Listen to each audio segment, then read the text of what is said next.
జిల్లాలో అధిక వర్షాలు వరదల వలన నష్టపోయిన వారికి రాష్ట్ర ప్రభుత్వం వెంటనే నష్టపరిహారం ఇవ్వాలని సిపిఎం జిల్లా కార్యదర్శి పాసన్ రామారావు డిమాండ్ చేశారు. ఉద్యానవన పంటలకి ఎకరాకి ₹1,00,000, వరి పంటకు ఎకరాకి 30,000 నష్టపరిహారం ఇవ్వాలని అన్నారు. పనులు లేక ఇబ్బందులు పడుతున్న పేదలని రాష్ట్ర ప్రభుత్వం ఆదుకోవాలని అన్నారు. బ్రాడీపేటలోని సిపిఎం జిల్లా కార్యాలయంలో ఏర్పాటు చేసిన మీడియా సమావేశంలో రామారావు మాట్లాడారు. కృష్ణానది పరివాహక ప్రాంతంలో పంట పొలాలన్నీ నీట మునిగాయని ఆందోళన వ్యక్తం చేశారు. అధిక వర్షాల వలన ధ్వంసమైన రోడ్లకి మరమ్మతులు చేయాలని విజ్ఞప్తి చేశారు. సీజనల్ వ్యాధులు ప్రబలకుండా అన్ని రకాల చర్యలు తీసుకోవాలని అన్నారు. రైతులకు పెట్టుబడి సాయం అందించాలని అన్నారు. ఈ సమావేశంలో సిపిఎం జిల్లా కార్యదర్శి వర్గ సభ్యులు వై నేతాజీ, ఈమని అప్పారావు, నళినికాంత్, బైరగాని శ్రీనివాసరావు తదితరులు పాల్గొన్నారు.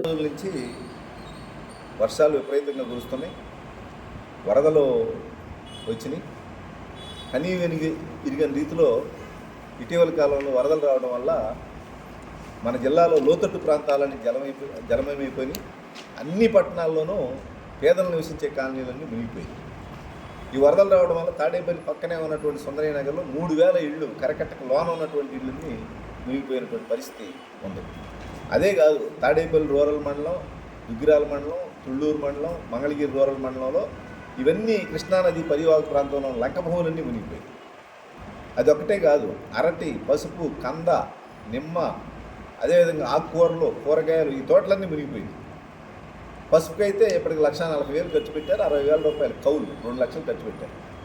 కాబట్టి కమర్షియల్ క్రాప్స్కి ₹1,00,000 నష్టపరిహారం ఇవ్వాలని, వరికి ₹30,000 నష్టపరిహారం ఇవ్వాలని చెప్పేసి కోరుతున్నాం.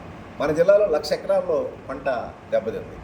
కాబట్టి ఏదో పైపైన చూడకుండా ఎన్యూమరేషన్ కూడా పైపైన చేయకుండా అధికారులు స్పందించి వెంటనే ఎన్యూమరేషన్ చేసి నష్టపరిహారం ఇవ్వాలనేటువంటి ముఖ్యమైనటువంటి డిమాండ్. రెండోది, ఇళ్ళు ఎప్పటి నుంచో సంపాదించుకున్నటువంటి డబ్బులు, ఇంట్లో వస్తువులు కొనుక్కొని ఉన్నటువంటి ఇల్లు మొత్తం మునిగిపోయింది. తాడేపల్లి ప్రాంతంలో, ప్రధానంగా కృష్ణానది పరివాహక ప్రాంతంలో వాళ్ళు మళ్ళీ ఆ ఫ్రిడ్జ్లు, వాషింగ్ మిషన్లు ఇట్లాంటివన్నీ కొనుక్కోవాలంటే చాలా ఇబ్బందులు పడేటువంటి పరిస్థితి. దానికి తోడు ఇప్పటికి వారం రోజుల నుంచి పనులు లేవు, ఇంకో 10 రోజులు కూడా పనులు పోరు. మరి వాళ్ళకి ఎట్లా బ్రతకాలా?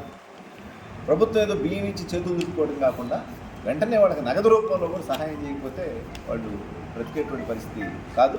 వెంటనే చేయాలి. రోడ్లు, 100 కిలోమీటర్ల రోడ్లు ధ్వంసమైనవి. అదేవిధంగా ఆ ధ్వంసమైనటువంటి రోడ్లు కూడా వేయాల్సిన అవసరం ఉంది. చంద్రబాబు నాయుడు గారు పంట సహాయం చేస్తానని చెప్పాడు. పెట్టుబడి సహాయం ప్రతి ఎకరానికి 20,000 ఇస్తానన్నాడు. ఆ ₹20,000 ఇప్పుడు ఇస్తే ఉపయోగం. రైతు భరోసా కేంద్రాల ద్వారా విత్తనాలు, ఎరువులు వాటిని అందుబాటులో ఉంచితే ఉపయోగకరంగా ఉంటుంది. కాబట్టి వీటన్నింటినీ దృష్టిలో పెట్టుకొని ప్రభుత్వం